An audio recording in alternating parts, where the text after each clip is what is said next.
बिस्मिल्लाहिर्रहमानिर्रहीम। अस्सलाम वालेकुम, hello and welcome. Cricket review पर हाजिर है नियाज़ वालम साहब।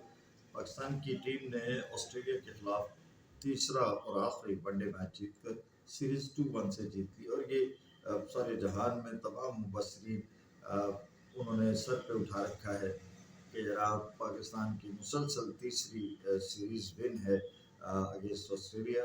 बेशक ऑस्ट्रेलिया की टीम रैंकिंग के एतबार से दुनिया की टॉप की टीम है।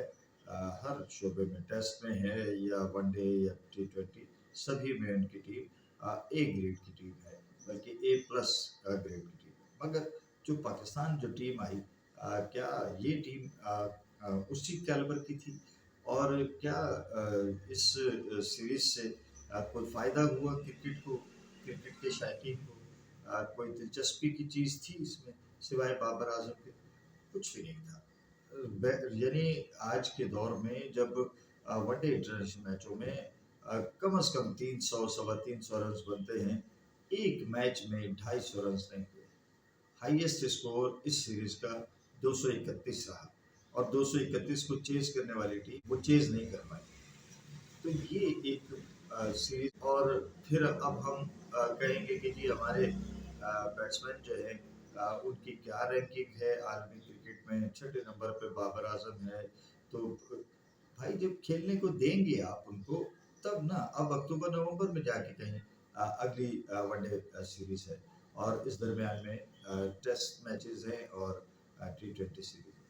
तो कहने का मतलब ये है कि आप पाकिस्तान की क्रिकेट की क्या खिदमत कर रहे हैं, क्या विकेटें बना रहे हैं आप? ये विकेटें हैं। गुज़िश्ता शब जो आखिरी वनडे मैच हुआ जिस विकेट पर, जिस पिच पर, क्या इसको आप आलमी स्टैंडर्ड की पिच कहेंगे? और फिर कमाल ये है कि जो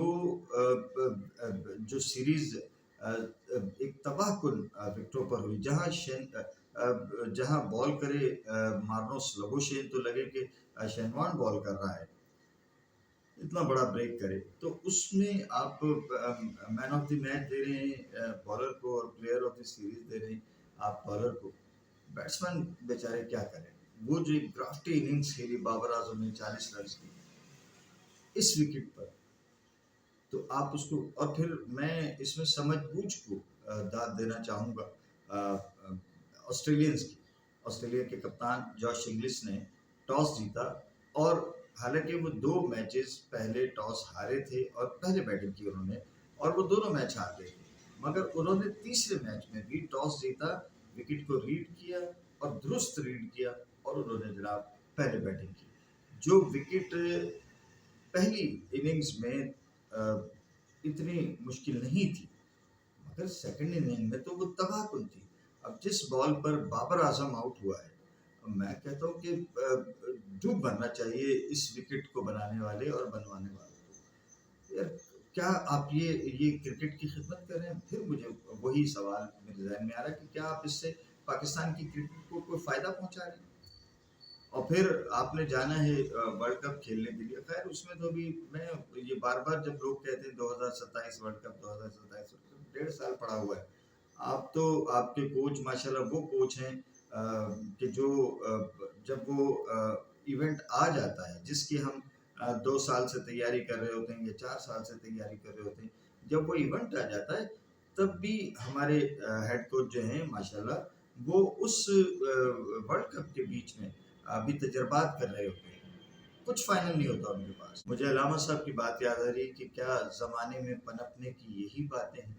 क्या आप इन विकेटों पर, इस तरह की विकेटों पर आप दुनिया की टीमों को, और दुनिया की टीमों को मैच तो आपके गले में डाल दिया था उन्होंने। अगर आपने स्पिनिंग, यानी जब से आपने ये स्पिन का हथियार इस्तेमाल शुरू किया है और स्पिन विकेटें बना के आने वाली टीमों को, मेहमान टीमों को घेरने की पॉलिसी अपनाई है, वो भी पहले से तैयारी करके आते हैं और उल्टा आपके गले पड़ जाते हैं। वेस्ट इंडीज़ ने ऐसे किया, इंग्लैंड ने ऐसे किया, साउथ अफ्रीका ने हमारे साथ ऐसे किया। शायद इंग्लैंड की टीम कमज़ोर पड़ गई थी, मगर साउथ अफ्रीका ने आपको जो है वो घुमा दिया। वेस्ट इंडीज़ ने आपको घुमा दिया। यानी जो गड्ढे आप औरों के लिए खोदते हैं उसमें आप ही को गिरा के वो लोग चले गए। तो अब यहाँ पे भी ऑस्ट्रेलिया ने भी यही किया। अगर आपने स्पिनर्स खिलाए तो उनके भी स्पिनर्स ने डोमिनेट किया। और कमाल कॉनमैन ने कमाल स्पिन किया है जी, लेफ्ट आर्म लेग ब्रेक का कमाल उन्होंने मुजाहिरा किया अपनी शानदार बॉलिंग। तो कहने का मतलब ये है कि क्या ये क्रिकेट है जिसके ज़रिए से आप आलमी दुनिया पे अपना खोया हुआ दोबारा मकाम जो है वो दोबारा हासिल करेंगे? नहीं, सोचना पड़ेगा, देखना पड़ेगा। पाकिस्तान के क्रिकेट के पॉलिसी साज़ों को पैंतरा बदलना पड़ेगा, उन्हें अपनी सोच बदलनी पड़ेगी। ये नेगेटिविटी निकाल कर पॉजिटिव होना पड़ेगा, पॉजिटिव सोचना पड़ेगा और पॉजिटिव सोचकर पाकिस्तान की क्रिकेट को आगे बढ़ाना होगा। रात जो मैच खेला गया जनाब, उसमें ऑस्ट्रेलिया ने टॉस जीत के पहले बैटिंग करने का जो मैंने अर्ज़ किया कि दुरुस्त फैसला किया। जो कुछ विकेट में बैटिंग के लिए था, वो उन्होंने उसका एडवांटेज लिया। हालाँकि वो पूरे तरीके से नहीं कर सके। जॉश इंग्लिश 65 रन की इनिंग्स खेले। उसके अलावा कोई बैट्समैन उनका साथ नहीं दे पाया। एक भी और 50 हो जाता तो ये मैच पाकिस्तान के हाथ से गया था। जनाब इंग्लिश ने किए 71 बॉलों पे 65 रन, 8 चौके 1 छक्का लगाया। लवोशेन ने और एलेक्स कैरी ने, इन्होंने 19-19 रन किए। और उसके बाद में डबल फिगर में दाखिल होने वाला एडम संपा था, उसने 10 रन किए।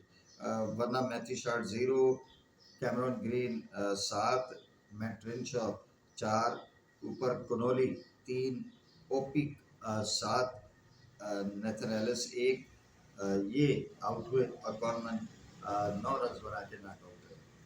और पाकिस्तान की जानिब से एक स्पेल किया शाहीन ने। एक विकेट तो उन्होंने शुरू में ही ले ली थी पहले ओवर में, लेकिन फिर उसके बाद में उन्होंने 2 विकेटें अपने उस स्पेल में जो है वो हासिल की और इस तरह से वो टॉप विकेट टेक कर रहे। 3 आउट किए उन्होंने 30 रन की अवस्था। अबरार, शादाब और रन आउट ने 2 आउट किए और 1 विकेट हारिस रऊफ के हिस्से में आई। जवाब में पाकिस्तान की जनाब यानी उनका भी आलम यह है कि 98 पे 2 थे, फिर 98 पे उनकी तीसरी विकेट गिरी और 119 पे चौथी विकेट और 119 से लेकर और 157 में उनकी 7 विकेटें आउट हुई। तो इस तरह से जो है उनकी बैटिंग कोलैप्स हुई। और पाकिस्तान की जानिब से जनाब हमारे दोनों ओपनर्स नहीं चले। 27 रन किए कल मास सदाफत ने। साहबजादा फरहान वो वनडे के एतबार से उन्होंने बहरहाल एक सीरीज़ पे और इस तरह की विकेटों पे हम कोई फैसले नहीं कर सकते। इस टीम में कोई अगर रद्द-बदल करेंगे तो वो यकीनन एक ज़्यादती के ज़ुमरे में जाएगा। तो पाकिस्तान ने जनाब ये 161 रन जो है वो 6 विकेटों पे किए, लेकिन उसके लिए शुक्रिया अदा करना पड़ेगा एक क्राफ्टी इनिंग्स खेली जो बाबर आजम ने 40 रन की। उन्होंने 84 गेंदों पर 3 चौकों की मदद से ये रन किए और उसके बाद में एक सलमान आगा के साथ उन्होंने 45 रन की एक शराकत कायम की बाबर आजम ने सलमान आगा के साथ। मगर जो मैच को जीत की तरफ ले गई वो 2 प्लेयर्स थे, शादाब खान और अब्दुल समद।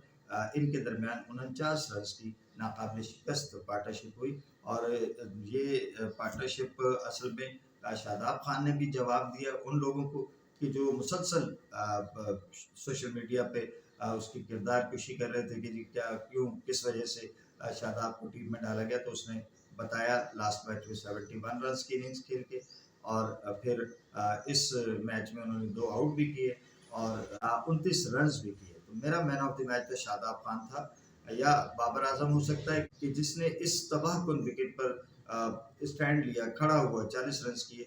या तो उसे मैन ऑफ द मैच होना चाहिए था, शादाब खान को होना चाहिए था ऑलराउंड परफॉर्मेंस पे कि उसने 29 रन भी किए और विनिंग रन किए और 2 आउट भी किए और उसने इस मैच में बिलाखिर वो जो उसको एक बंद बांधा हुआ था आगे विकेट ना लेने का, तो वो भी तोड़ा और 2 आउट किए।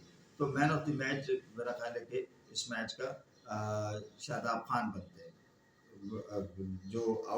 जो शाहीन आफरीदी को मैन ऑफ द मैच दिया गया, मेरा ख्याल गलत है। दूसरा अब्दुल समद है जिसके लिए मोहतरम बासित अली साहब फरमाते थे कि जी उसका डिफेंस ही नहीं है, उसको तो उसकी टेक्निक ही नहीं है। रात उसने भी अपनी टेक्निक बताई, जिस तरह से उसने कोनोली उसने कॉनमैन को जो है वो डिफेंड किया, जिस तरह से उसने जंपा को खेला, जिस तरह से उसने रेनशॉ को खेला, जिस तरह से उसने ऑस्ट्रेलिया स्पिनर्स का और नेथन एलिस का सामना किया और डिफेंस किया, सिर्फ उसने डिफेंड किया और उसने बताया कि बासित अली साहब एम ना गला करिया करो, हमें आती है क्रिकेट। 18 रन किए थे अब्दुल समद ने 30 बॉलों पर, जिसमें सिर्फ एक चौका है। हालांकि उसको बासित साहब के मुताबिक वो सिर्फ स्ट्रोक प्लेयर है और उसे डिफेंस नहीं है उसका, तो उसने रात ये दोनों चीज़ें शो की। यानी जिस जिस बात को बासित अली कहते हैं कि जी ये ठीक नहीं है, वो ठीक होती है, और बासित अली को वही चीज़ जो है वो छुटलाती है कि मियाँ दिल को साफ करके आइए और फिर कुछ बोलिए। इजाज़त दीजिए, अल्लाह हाफिज़। पाकिस्तान जिंदाबाद।